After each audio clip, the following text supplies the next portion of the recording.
जय हिंद दोस्तों, कैसे हैं आप लोग और कैसी चल रही है आपकी स्टडी। दोस्तों आज की इस वीडियो में क्लास 12 भौतिक विज्ञान का एक महा सीरीज स्टार्ट होने वाला है। देखिए मैं आपको बता दूं कि हमारे इस चैनल पर हिंदी की पूरी तरीके से तैयारी समाप्त करा दी गई है। जो टॉपिक बच्चे हैं उनको प्रैक्टिस कराते समय में करा दूंगा। अब बच्चे कमेंट कर रहे थे sir physics chemistry biology math की भी तो तैयारी कराओ, तो मेरे भाई आपकी कमेंट को मैंने सुन लिया है और आज से फिजिक्स केमिस्ट्री बायोलॉजी मैथ सारे के सारे विषय स्टार्ट हो रहे हैं। देखिए मैंने सोचा कि एक एक विषय की यदि हम तैयारी कराएंगे तो बच्चों को ज्यादा टाइम लगेगा, इसलिए एक साथ सारे विषय की तैयारी कराएं। सिर्फ एक विषय में 100 में 100 लाने से नहीं होगा, सारे विषय में अच्छे नंबर हमें लाने होंगे। ठीक है, तो देखिए आज से क्या स्टार्ट हो रहा है वो थोड़ा ध्यान से सुनिएगा। आज हम सबसे पहले भौतिक विज्ञान के 100 महत्वपूर्ण अति लघु प्रश्न करेंगे। ये एक वीडियो में नहीं होगा, ये कम से कम 4 इसके वीडियो आएंगे। ठीक है, अति लघु के प्रश्न। अति लघु खत्म होने के बाद हम भौतिक विज्ञान का लघुत्तरीय करेंगे, फिर दीर्घोत्तरीय करेंगे और फिर बहुकल्पीय क्वेश्चन का प्रैक्टिस करेंगे। फिर उसी प्रकार केमिस्ट्री का भी होगा, पहले इसके बाद केमिस्ट्री का भी मैं अति लघु वीडियो ही बनाऊंगा। ठीक है, और दोनों एक साथ आएगा, ये नहीं कि फिजिक्स का तैयारी खत्म हो जाएगा तो केमिस्ट्री नहीं, सब एक साथ होगा। ठीक है, देखिए 100 महत्वपूर्ण अति लघु प्रश्न होंगे, ये 4 वीडियो में होंगे। आज की वीडियो में 25 में बताने वाला हूं, ऐसे 25 कर करके 4 वीडियो में खत्म करा दूंगा। ठीक है, और यदि आप इनको कंप्लीट करके चले जाते हो तो मेरी 100% नहीं, मेरी 101% गारंटी है कि इससे बाहर नहीं आएगा, कुछ नहीं आएगा, ये मेरी गारंटी है। क्लियर है, चैप्टर 1 से चैप्टर 14 तक होंगे, यानी कि दोनों बुक मिला के होंगे, इससे ज्यादा पढ़ने की आपको आवश्यकता नहीं होगी। ठीक है, न्यूमेरिकल के साथ होंगे मेरे भाई। ठीक है, पार्ट 1 वीडियो है तो वीडियो को लाइक कीजिएगा और ज्यादा से ज्यादा वीडियो को शेयर कीजिएगा। तो चलिए शुरू करते हैं। तो देखिए पहला क्वेश्चन आपके सामने है, आवेशों के मध्य लगने वाला बल की सहायता से वैद्युतशीलता यानी कि एप्सिलॉन नॉट का बीमीय सूत्र निकालिए। बहुत इजी क्वेश्चन है और ये 2 बार लगातार आया हुआ है, 2017 2018, तो इसे करना इंपॉर्टेंट हो जाता है। कहीं कौन जाने भैया हमारे पेपर में भी ये आ जाए। ठीक है, तो देखिए कह रहे हैं बल की सहायता से, यानी कि एफ के सहायता से हमें एप्सिलॉन नॉट यानी कि वैद्युतशीलता का बीमीय सूत्र निकालना है।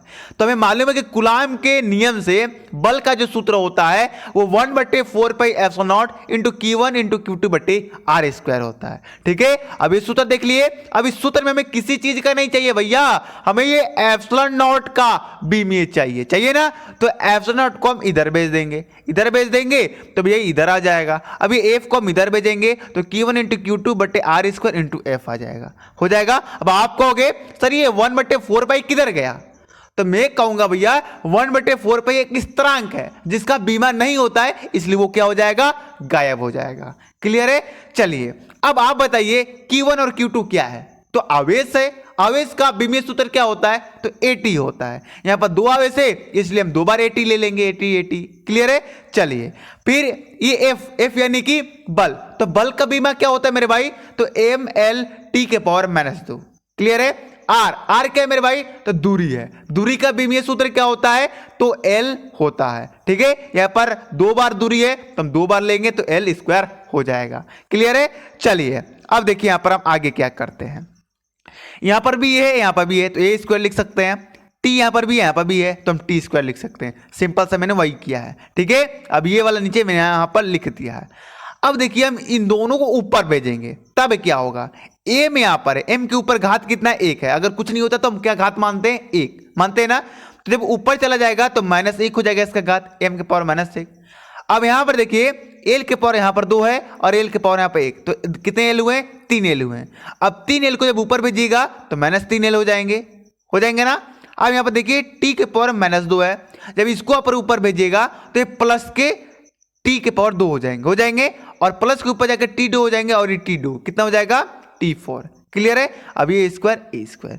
तो ये जो आपका बीमा सूत्र निकला यही है आपका वैद्युतशीलता का बीमा सूत्र। क्लियर है, बस इतना सिंपल सा आपको करके आना है। ठीक है, चलिए अब दूसरा क्वेश्चन देखिए। दूसरा क्वेश्चन उतना ही इंपॉर्टेंट है जितना कि पहला क्वेश्चन। ठीक है, चलिए प्रदर्शित कीजिए कि न्यूटन प्रति कूलॉम तथा वोल्ट प्रति मीटर एक ही भौतिक राशि के मात्रक है, उस भौतिक राशि का नाम लिखिए। कई बच्चों को ये क्वेश्चन समझ में भी नहीं आया होगा, लेकिन मैं आपको समझा देता हूं। ये कह रहा है कि न्यूटन प्रति कूलॉम और वोल्ट प्रति मीटर किसी एक ही का क्या है, मात्रक है, लेकिन हमें सिद्ध करना है ये बात। ठीक है, तो हम लिखेंगे आंसर कि हम जानते हैं कि विद्युत क्षेत्र का मात्रक न्यूटन प्रति कूलम तथा वोल्ट प्रति मीटर है। ठीक है, ये हमें मालूम है, लेकिन इस क्वेश्चन में कह रहा है कि ठीक है भैया, हम भी जानते हैं कि विद्युत क्षेत्र का मात्रक ये दोनों होता है, लेकिन सिद्ध करके तो दिखाओ कि ये दोनों होता है। यही काम करने हमें, क्लियर है ना। चलिए, और एक बात बता दूं आगे बढ़ने से पहले कि हमारे चैनल पर सुबह में 7 बजे से वीडियो अपलोड होता है। सुबह में 7 बजे और शाम को 6:30 बजे वीडियो अपलोड होता है इसी चैनल पर। कान खोल कर सुन लीजिए, सुबह में 7 बजे और शाम को 6:30 बजे आप लोग रेडी रहिएगा। ठीक है, चलिए, हमें सिद्ध क्या करना है कि न्यूटन प्रति कूलम बराबर है वोल्ट प्रति मीटर के, तभी नहीं ये दोनों कहलाएंगे विद्युत क्षेत्र का मात्रक। तो चलिए, न्यूटन प्रति कूलम लिख लिया हमने। अब बताइए, दोनों में हम क्या देते हैं, मीटर से भाग दे देते हैं। इसमें मीटर लगा देंगे, इसमें मीटर लगा देंगे। क्लियर है।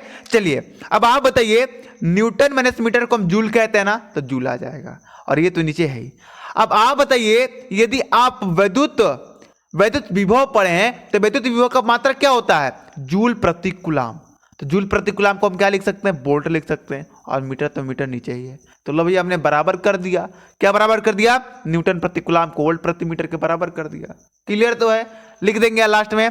अतः न्यूटन प्रति कूलम तथा वोल्ट प्रति मीटर एक ही भौतिक राशि का मात्रक है। ठीक है, चलिए, जो हमारा तीसरा क्वेश्चन है उसे भी हम लोग देख लेते हैं। तीसरा क्वेश्चन है, एक दीर्घो आघूर्ण से आप क्या समझते हैं। ये बहुत इंपॉर्टेंट है। ठीक है, और ये आपके बोर्ड एग्जाम में बहुत ज्यादा आता है। ठीक है, ये एक नहीं वैद्युत है। ठीक है, वैद्युत दीर्घो आघूर्ण से आप क्या समझते हैं, ये क्वेश्चन है। तो देखिए, इसका आंसर बहुत आसान से लिखेंगे, बहुत आसान है इसका आंसर, कि दो आवेश में से किसी एक आवेश तथा उनके बीच के दूरी के गुणनफल को वैद्युत दीर्घो आघूर्ण कहते हैं। इसे P से सूचित करते हैं। क्लियर है। चलिए, जब मैं वैद्युत आवेश तथा क्षेत्र पढ़ा रहा था पहला चैप्टर, तो उसमें ये बहुत अच्छा से कराया हूं, फिगर के साथ कराया था। ठीक है, चलिए, इसका सूत्र क्या हो जाता है, P बराबर Q इंटू 2L। ठीक है, इसका मात्रक भी आप लिख सकते हैं। इसका मात्रक होता है Q का है तो कूलम इंटू मीटर, या कूलम माइनस मीटर भी आप लिख सकते हैं। चलिए, ऐसे बोला है परिभाषा ही लिखने के लिए, ज्यादा कुछ नहीं लिखना है, क्योंकि 2 नंबर के तो आते हैं। 2 नंबर के आते हैं ना, तो 4 लाइन भी लिख दोगे, 3 लाइन भी लिख दोगे तो काफी है, 2 नंबर यूं दे के जाएगा टीचर। ठीक है, अब ये एक प्रकार का क्या है, नोमेरिकल है, जो कि भाई साहब ये पहला चैप्टर का सबसे इंपॉर्टेंट नोमेरिकल है, अति लघु का। एक समान विद्युत क्षेत्र सदिश, ये विद्युत क्षेत्र का दिया है, ये विद्युत क्षेत्र का मान दिया है, वोल्ट प्रति मीटर में एक पृष्ठ के क्षेत्रफल इतना है, ये क्षेत्रफल का मान दिया है, मीटर स्क्वायर से गुजरने वाले विद्युत फलकस की गणना कीजिए। इस न्यूमेरिकल में साफ साफ E का मान दिया है, A का मान दिया है, और विद्युत फलकस का मान पूछ रहा है। तो हम कैसे करेंगे वो थोड़ा ध्यान दीजिएगा। लिखेंगे, दिया है E वेक्टर का मान हमने लिख लिया क्वेश्चन से, A वेक्टर का मान लिख लिया। हमें क्या ज्ञात करना है, फाई के मान ज्ञात करना है। तो हम जानते हैं कि फाई ई बराबर क्या होता है, E इंटू ए होता है। E का मान यहां पर रखेंगे 2i cap plus 3j cap minus 4 cap, और इंटू का इंटू है, और 8j केप। अब आपको मालूम है, यदि आप मैथ वाले छात्र हैं तो आपको मालूम होगा कि i केप वाले से i केप का गुणा होता है, j केप वाले से j केप का गुणा होता है, 4k केप वाले से 4k केप वाले के गुणा होता है। ठीक है, और आप नहीं पढ़े बायोलॉजी से हैं तो मैं आपको बता दूं कि देखिए यहां पर कैसे किया जाएगा।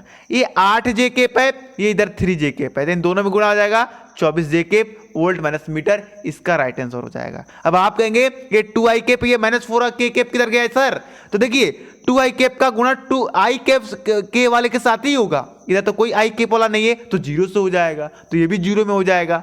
इधर इसका केप से 0 में होगा तो ये भी 0 वाला हो जाएगा। समझ रहे हैं मेरी बात। चलिए, ये सब समझाने वाली बात नहीं है मेरे भाई, ये सब बहुत बेसिक चीजें हैं। चलिए आगे नेक्स्ट क्वेश्चन है कि एक कूलम में कितने इलेक्ट्रॉन होते हैं। ये भी इंपॉर्टेंट नोमेरिकल है और सबसे आसान नोमेरिकल है। यानी कि मैं आपसे कहूं कि जब आप पढ़ाई स्टार्ट किए होंगे ना फिजिक्स का, तो आप ये पहले किए होंगे नोमेरिकल, सबसे पहला नोमेरिकल है ये।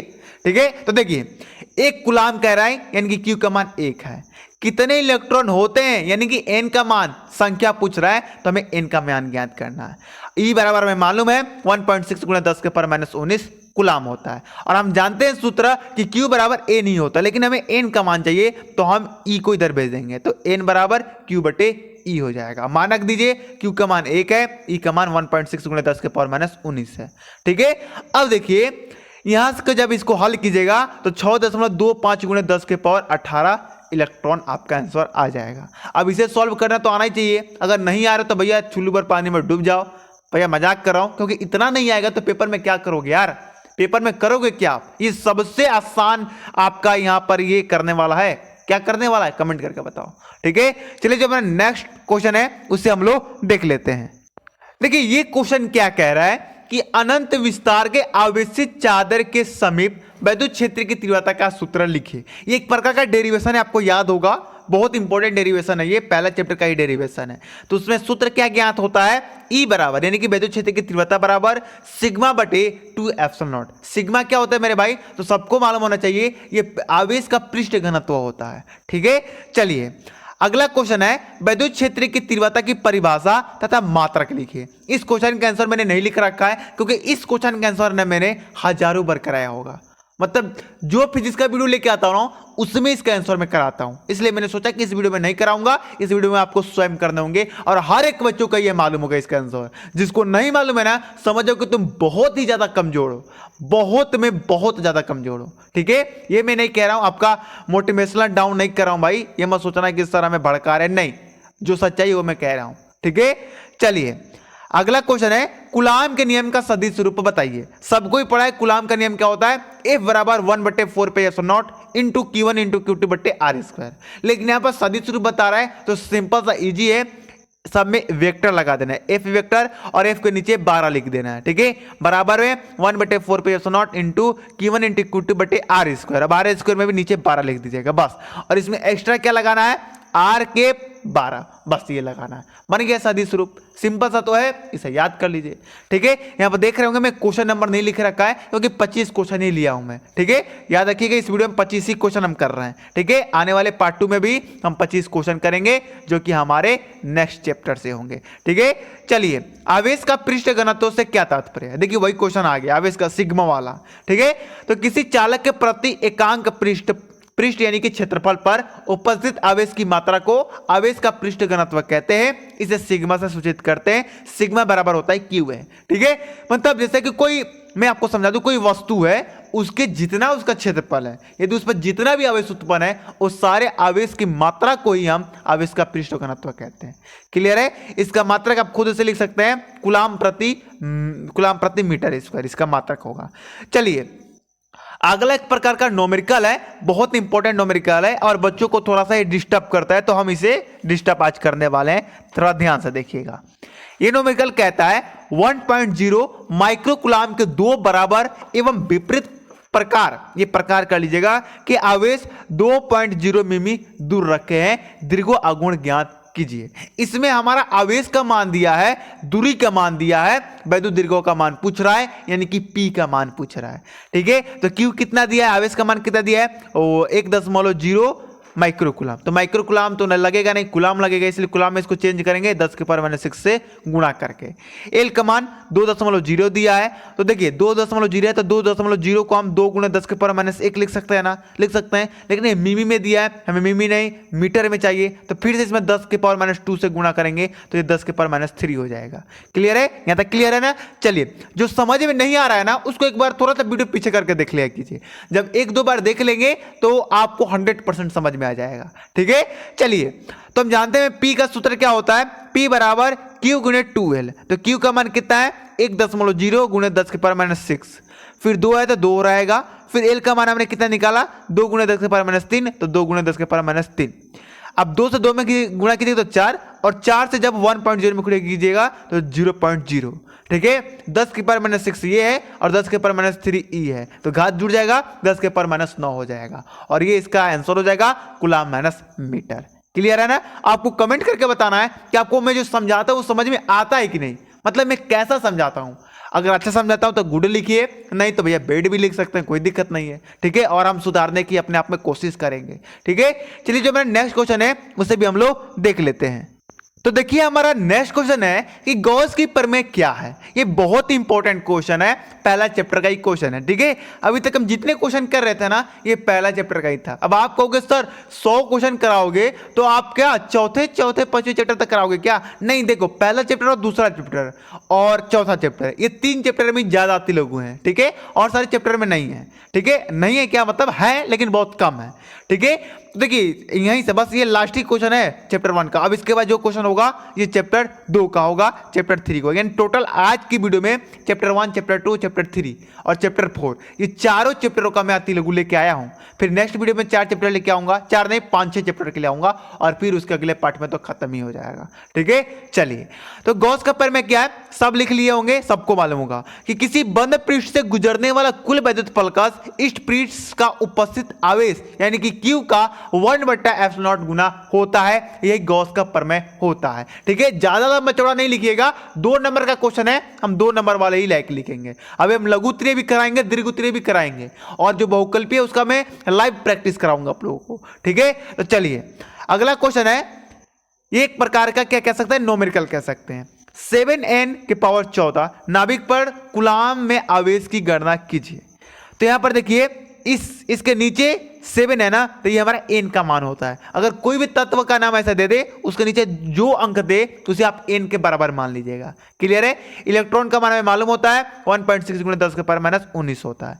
हमें आवेश ज्ञात करना है यानी कि Q, तो Q बराबर होता है n ही, हम मान रख देते हैं n का मान 7 और गुण इसका मान रख देंगे। ठीक है, जब 7 से आप इसमें गुणा कीजिएगा तो 11.2 × 10⁻⁻19 आएगा। इसे आप और सॉल्व कर सकते हैं, एक 10 इसमें देके 1 दशमलव इधर ला सकते हैं, लेकिन इतना भी सही है। ठीक है, चलिए अगला क्वेश्चन देख लीजिए। अगला क्वेश्चन भी बहुत इंपॉर्टेंट है और ये आपके बताइए कमेंट करके किस चैप्टर से है। ठीक है, किसी संधारित्र की प्लेटों के बीच परावैद्युत पदार्थ भरने पर इसकी धारिता पर क्या प्रभाव पड़ेगा। अगर कोई संधारित्र है उसके 2 प्लेट होते हैं, आपको मालूम है, अगर उन प्लेटों में हम परावैद्युत पदार्थ डाल दें तो क्या होगा ये आपको बताना है। तो भैया लिख देते हैं हम, संधारित्र के प्लेटों के बीच परावैद्युत पदार्थ भरने पर एक आंतरिक वैद्युत क्षेत्र उत्पन्न हो जाता है। इसके कारण विभवांतर घट जाता है और आपको मालूम है कि जब विभवांतर घटता है तो धारिता क्या हो जाती है, बढ़ जाता है। यानी कि धारिता पर क्या प्रभाव पड़ेगा, तो धारिता बढ़ जाएगा। ठीक है, चलिए जो हमारा नेक्स्ट क्वेश्चन है उससे भी हम लोग देख लेते हैं। देखिए ये क्वेश्चन कहता है कि आवेशित संधारित्र का वैद्युत स्थितिज ऊर्जा का सूत्र ज्ञात कीजिए। ठीक है, अगर आप पेपर देने बैठे हो तो मेरे भाई एक बात याद रखना, आप हमेशा क्वेश्चन को ध्यान से पढ़ो और यदि क्वेश्चन में कोई भी ऐसा शब्द दिख गया कि हाँ आपको, आपका मन कहेगा, आपका दिमाग कहेगा अरे ये शब्द तो सुना सुना लग रहा है, ये तो मैंने पढ़ा है, अब आपका दिमाग रिसर्च करने लगेगा कि मैंने कब पढ़ा, क्या पढ़ा, कैसे पढ़ा। ठीक है, तो जैसे उसके वजह से आपके दिमाग में अगर उस शब्द से रिलेटेड कोई कीवर्ड आता है तो उसे लिख डालो।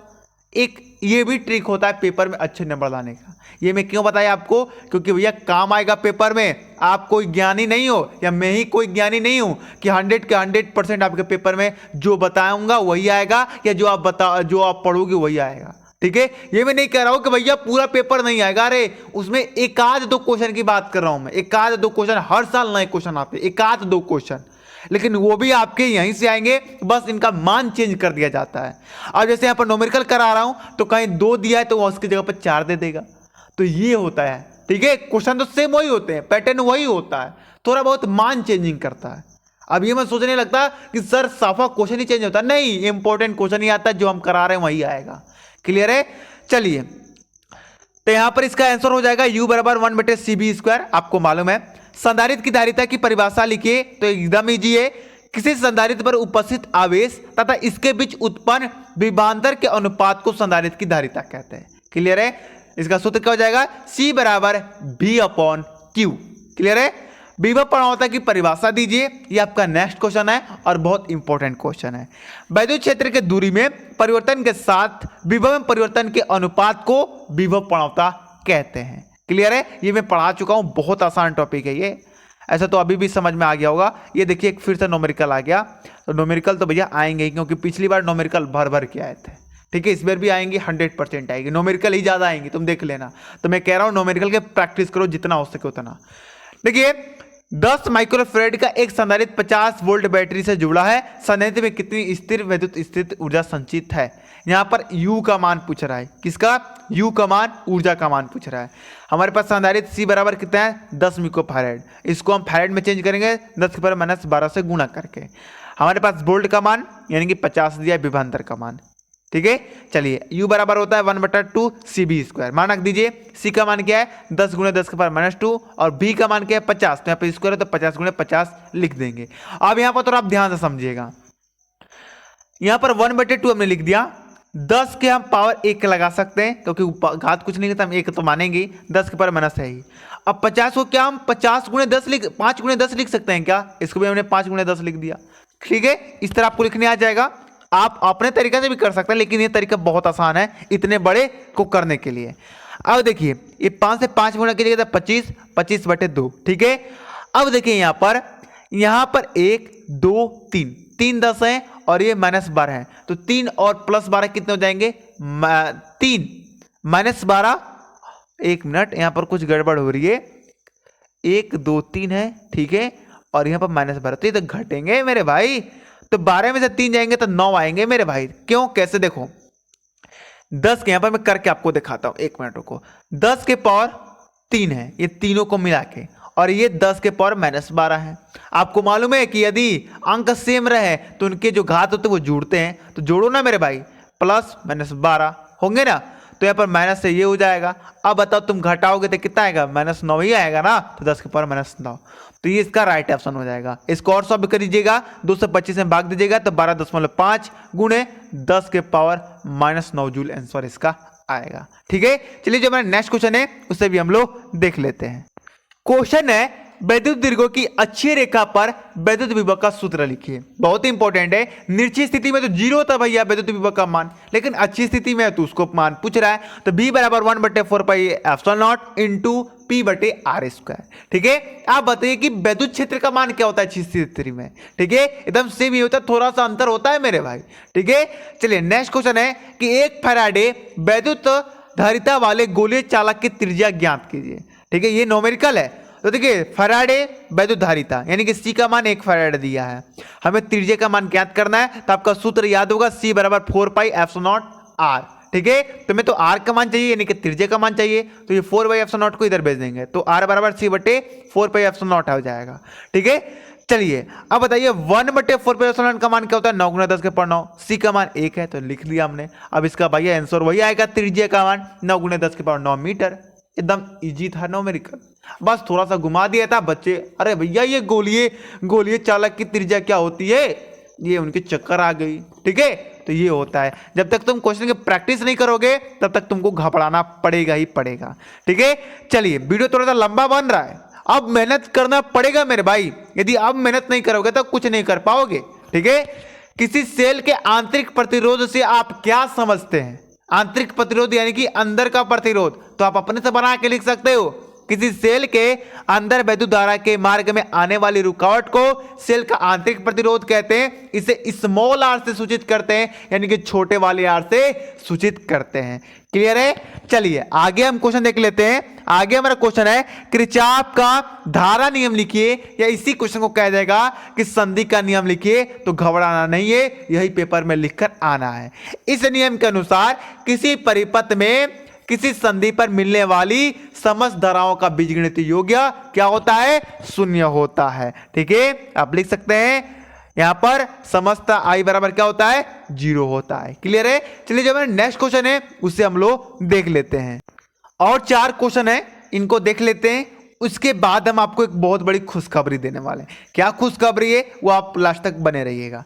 देखिए किसी सेल का आंतरिक प्रतिरोध किन किन बातों पर निर्भर करता है, अभी हमने पढ़ा सेल का आंतरिक प्रतिरोध क्या होता है, अब बताना है किन किन बातों पर निर्भर करता है। तो पहला, सेल के दोनों प्लेटों के बीच की दूरी बढ़ाने पर सेल का आंतरिक प्रतिरोध क्या हो जाता है, बढ़ जाता है। ठीक है, दूसरा है वैद्युत अपघटन की सांद्रता बढ़ाने पर सेल का आंतरिक प्रतिरोध क्या हो जाता है, बढ़ जाता है। ये वैद्युत अपघटन क्या होता है, वे तत्व होते हैं जो आसानी से 2 भाग में बट जाते हैं, उनके वैद्युत अपघटन कहते हैं। जैसे कि सोडियम क्लोराइड, इनको जब आप मतलब तोड़ना चाहो तो आसानी से टूट जाएंगे सोडियम और क्लोराइड में, तो ये क्या है, वैद्युत अपघटन है। क्लियर है, चलिए आगे हमारा अनोमीय परिपथ, इसे अनोमीय परिपथ से आप क्या समझते हैं, बहुत आसान है। और देखिए इसमें 2 क्वेश्चन है, अभी मैं बताऊंगा। वे परिपथ जो ओम के नियम का पालन नहीं करते हैं अनोमीय परिपथ कहलाते हैं, अतः इनके प्रतिरोध को ज्ञातात्मक प्रतिरोध कहते हैं क्योंकि ये बदलते रहते हैं। ठीक है। अब इसमें दो क्वेश्चन कैसे बन सकते हैं वो थोड़ा ध्यान से देखिएगा।